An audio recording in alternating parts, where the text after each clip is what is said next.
भीम महाभारत काल के एक शक्तिशाली योद्धा थे। एक योद्धा के रूप में उन्होंने अविश्वसनीय पराक्रम दिखाया था, जो उनके बल, शूरता और साहस का प्रमाण देते हैं।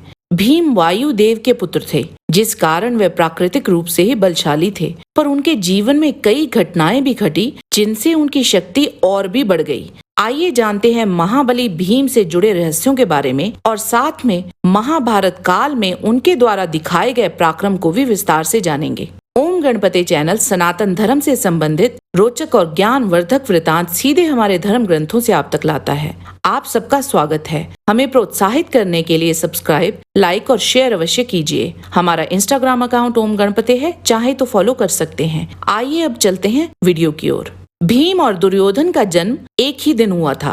महाभारत के आदि पर्व अध्याय 122 के अनुसार जब कुंती ने दूसरे पुत्र की अभिलाषा से वायुदेव का आह्वान किया, तब वायुदेव वहां प्रकट हुए और बोले, तुम्हारे मन में जो अभिलाषा हो वो कहो। तब कुंती ने कहा, सुरश्रेष्ठ, मुझे एक ऐसा पुत्र दीजिए जो महाबली और विशालकाय होने के साथ साथ ही सबके घमंड को चूर करने वाला हो। वायुदेव से ही पराक्रमी महाबाहु भीम का जन्म हुआ। उस महाबली पुत्र को लक्ष्य करके आकाशवाणी ने कहा, यह कुमार समस्त बलवानों में श्रेष्ठ है। भीमसेन के जन्म लेते ही एक अद्भुत घटना हुई। कुंती एक बाघ के भय से सहसा उछल पड़ी थी। उस समय उसे इस बात का ध्यान नहीं रहा कि मेरी गोदी में भीमसेन सोया हुआ है। उतावले में वह वज्र के समान शरीर वाला कुमार पर्वत के शिखर पर गिर पड़ा। अपनी माता की गोद से गिरने पर उन्होंने अपने अंगों से एक पर्वत की चट्टान को चूर चूर कर दिया था, पर बालक भीम को कुछ नहीं हुआ था। जब राजा पांडु की श्राप के चलते मृत्यु हो गई, तब कुंती अपने 5 पुत्रों को लेकर हस्तिनापुर चली गई। हस्तिनापुर में कौरव और पांडव भाई सब एक साथ ही खेला करते थे। अपने बल के कारण वे समस्त कौरव भाइयों को बड़ा सताते थे, परंतु उनके मन में कौरवों के प्रति द्वेष नहीं था। वे बाल स्वभाव के कारण ही वैसा करते थे। तब धृतराष्ट्र का पुत्र दुर्योधन ये जानकर कि भीमसेन में अत्यंत विख्यात बल है, उनके प्रति दुष्ट भाव प्रदर्शित करने लगे। उसके मन में पाप पूर्ण विचार भर गए थे। वह अपने भाइयों के साथ विचार करने लगा कि ये मध्यम पांडु पुत्र कुंती नंदन भीम बलवानों में सबसे बढ़कर है, इसे धोखा देकर कैद कर लेना चाहिए। भीमसेन अकेला ही हम सब लोगों से होड़ बद लेता है, इसीलिए नगरोद्यान में जब वह सो जाए तब उसे उठाकर हम लोग गंगा जी में फेंक दें। भीमसेन को मार डालने की इच्छा से उनके भोजन में कालकूट नामक विष डलवा दिया। वह सगे भाई और हितैषी सुहृद की भांति स्वयं भीमसेन के लिए भांति भांति के भक्ष्य पदार्थ परोसने लगा। भीमसेन भोजन के दोष से अपरिचित थे, अतः दुर्योधन ने जितना परोसा वह सब का सब खा गए। तब भोजन के पश्चात पांडव तथा धृतराष्ट्र के पुत्र सभी प्रसन्न चित्त हो एक साथ जल क्रीड़ा करने लगे। भीमसेन उस समय अधिक परिश्रम करने के कारण बहुत थक गए थे और वहीं एक स्थान में सो गए। उनके अंग अंग में विष का प्रभाव फैल रहा था। तब दुर्योधन ने गंगा जी के ऊंचे तट से उन्हें जल में ढकेल दिया। भीमसेन बेहोशी की दशा में ही जल के भीतर डूबकर नागलोक में जा पहुंचे। वहां बहुत से महाविषधर नागों ने मिलकर भीमसेन को खूब डसा। उनके द्वारा डसे जाने से कालकूट विष का प्रभाव नष्ट हो गया। तत्पश्चात कुंती नंदन भीम जाग उठे। उन्होंने अपने सारे बंधनों को तोड़कर उन सभी सर्पों को पकड़ पकड़ कर धरती पर दे मारा। वे सभी सर्प भय के मारे नागराज वासुकी के पास जा पहुंचे और सारा वृतांत कह सुनाया। तब वासुकी ने उन नागों के साथ आकर भीमसेन को देखा। उसी समय नागराज आर्यक ने भी उन्हें देखा, जो कुंती के पिता शूरसेन के नाना भी थे। नागराज वासुकी भी भीमसेन पर बहुत प्रसन्न हुए और बोले, इन्हें धन, सोना और रत्नों की राशि भेंट की जाए। आर्यक नाग ने वासुकी से कहा, नागराज, यदि आप प्रसन्न हैं तो ये धन राशि लेकर क्या करेगा? राजकुमार को आपकी आज्ञा से उस कुंड का रस पीना चाहिए, जिससे 1000 हाथियों का बल प्राप्त होता है। तत्पश्चात भीम बैठकर कुंड का रस पीने लगे। वे एक ही सांस में 1 कुंड का रस पी जाते थे। इस प्रकार उन महाबली पांडु नंदन ने 8 कुंडों का रस पी लिया। लाक्षागृह से बचकर निकलते समय भीम ने अपने चारों भाइयों तथा माता कुंती को उठा रखा था और सुरक्षित वहां से बाहर निकाल लाए थे। भीम की गदा दुर्योधन की गदा से 1.5 गुना अधिक भारी थी। वह गदा एक समय राजा वृषपर्वा के पास थी। उन्होंने युद्ध में शत्रुओं का संहार कर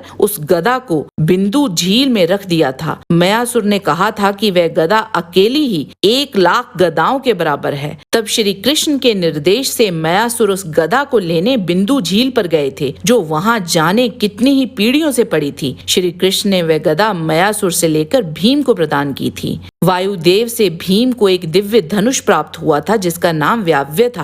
पांडवों में सर्वप्रथम भीम का ही विवाह हुआ था। उन्होंने हिडिंबी नाम की राक्षसी से विवाह किया था। घटोत्कच इन्हीं दोनों के पुत्र थे। भीम ने काशी की राजकुमारी वलंधरा से भी विवाह किया था, जिनसे उन्हें एक पुत्र की प्राप्ति हुई थी। उसका नाम सर्वग था। द्रौपदी से भी उन्हें एक पुत्र की प्राप्ति हुई थी, जिसका नाम सुतसोम था। अर्जुन ने खुद माना था कि उन्हें डांटने या उनसे सवाल करने का अधिकार केवल भीम को ही है। चलिए अब बात करते हैं भीम के पराक्रम एवं उनके द्वारा लड़े गए युद्धों के बारे में। जब गुरु द्रोणाचार्य ने गुरु दक्षिणा स्वरूप द्रुपद को बंदी बनाकर लाने के लिए कहा था, तो सर्वप्रथम भीम ही अकेले द्रुपद की विशाल सेना पर झपट पड़े थे। तब सभी पांडवों ने, यहाँ तक कि अर्जुन ने भी भीम द्वारा बनाए गए मार्ग का ही अनुसरण किया था। भीम ने हिडिंबसुर, बकासुर, मणिमन, जटासुर, किरमीर आदि और भी कितने ही राक्षसों का वध किया था। जब द्रौपदी ने कीचक द्वारा किए गए अमर्यादा पूर्वक व्यवहार के बारे में भीम को बताया था, तब पहले तो भीम भावुक हो गए थे, फिर बाद में वे बहुत क्रोधित हुए और भीम ने शक्तिशाली कीचक का वध बड़ी क्रूरता से किया था। कीचक की एक एक हड्डी को पीस डाला था। कीचक का शव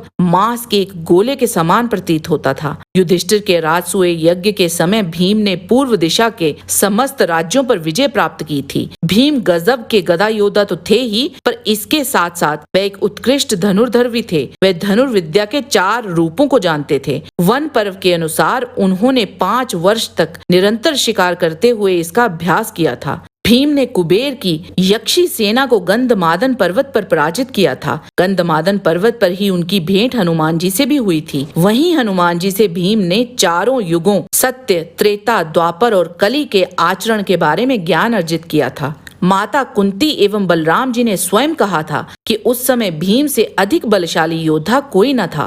भीम ने 14 दिन तक शक्तिशाली जरासंध के साथ मल्ल युद्ध करके उसे पराजित कर उसका वध किया था। श्री कृष्ण ने युद्ध से पहले भीम से कहा था कि उतना ही बल उपयोग करना जितनी शक्ति जरासंध दिखाए, और उन्हें अपने वास्तविक अलौकिक बल का उपयोग करने से मना कर दिया था। द्वैत सभा में अपना सब कुछ गंवाने पर जब युधिष्ठिर द्रौपदी को दांव पर लगा बैठे, उस समय भीम युधिष्ठिर के हाथ जला देना चाहते थे, और वहीं उन्होंने दुर्योधन तथा दुशासन को मार डालने की प्रतिज्ञा की थी। गंधर्वों के साथ युद्ध में अर्जुन का साथ देते हुए स्वयं भी भारी संख्या में गंधर्वों का संहार कर डाला था। अब बात करते हैं कुरुक्षेत्र युद्ध में भीम द्वारा दिखाए गए प्रचंड पराक्रम की। भीम ने अकेले ही कौरव पक्ष से लड़ने आई कई राज्यों की सेनाओं का विध्वंस कर डाला था, जिनमें प्रमुख थी कलिंग, मगध, दक्षिण भारत के कई राज्यों की सेनाएं। बहलिक और इन सेनाओं की अगुवाई कर रहे कई शक्तिशाली योद्धा भी भीम के हाथों मारे गए थे।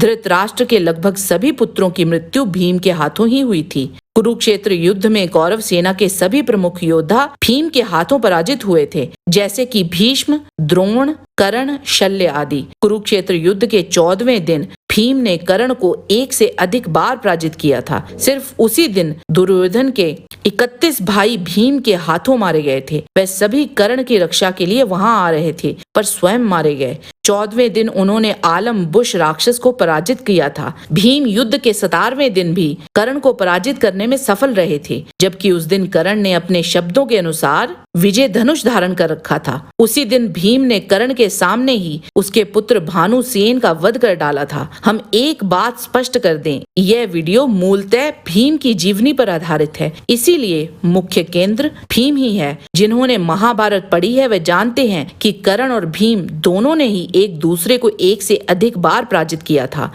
भीम ने तलवार से दुशासन के दोनों हाथ काट दिए थे। फिर उसी तलवार से उन्होंने दुशासन की छाती को चीरकर उसका रक्त पिया था, और फिर उसी तलवार से उसकी गर्दन काट डाली थी। दुर्योधन और दुशासन को छोड़कर बाकी सभी भाइयों का वध उन्होंने अपनी उत्कृष्ट धनुर्ता के बल पर किया था। फिर भी उन्हें केवल एक गदा चालक के रूप में ही दर्शाया गया। वे गजब के धनुर्धर भी थे। युद्ध के 11वें दिन शल्य को भी गदा युद्ध में पराजित किया था। कुरुक्षेत्र युद्ध के 14वें दिन और 14वीं रात को हुए भीषण युद्ध में उन्होंने अकेले ही एक अक्षौणी सेना का वध कर दिया था और 18वें दिन भी उन्होंने संपूर्ण एक अक्षौणी सेना का वध किया था। कुल मिलाकर भीम ने कुरुक्षेत्र युद्ध में 3 से अधिक अक्षौणियां नष्ट की थी। युद्ध के 15वें दिन वे भीम ही थे जो अश्वत्थामा द्वारा चलाए गए नारायणास्त्र के आगे नतमस्तक नहीं हुए थे। कुरुक्षेत्र युद्ध में या उससे पहले भी कुछ क्षण ऐसे भी आए थे जब उन्हें कुछ समय के लिए पीछे हटना पड़ा था, जैसे कि भगदत्त और उनके शक्तिशाली हाथी के साथ युद्ध में, और जब नहुष नामक शक्तिशाली नाग ने उन्हें जकड़ लिया था। हालांकि वे नाग पहले के इंद्र ही थे, तब युधिष्ठिर को उनके प्रश्नों का उत्तर देकर भीम को छुड़वाना पड़ा था। एक भीषण गदा युद्ध में उन्होंने दुर्योधन को पराजित कर उसका वध किया था, जिसके साथ ही कुरुक्षेत्र युद्ध का अंत हुआ था। आज के वीडियो में बस इतना ही। हमारा आज का वीडियो आपको कैसा लगा हमें एक लाइक देके और कमेंट करके अवश्य बताइएगा। हमें समय देने के लिए आपका बहुत बहुत धन्यवाद। अगर आज का वीडियो पसंद आया है तो शेयर करने की कृपा कीजिए। अगली मुलाकात तक परमात्मा का सानिध्य आप और आपके परिवार पर बना रहे, इसी कामना के साथ नमस्कार।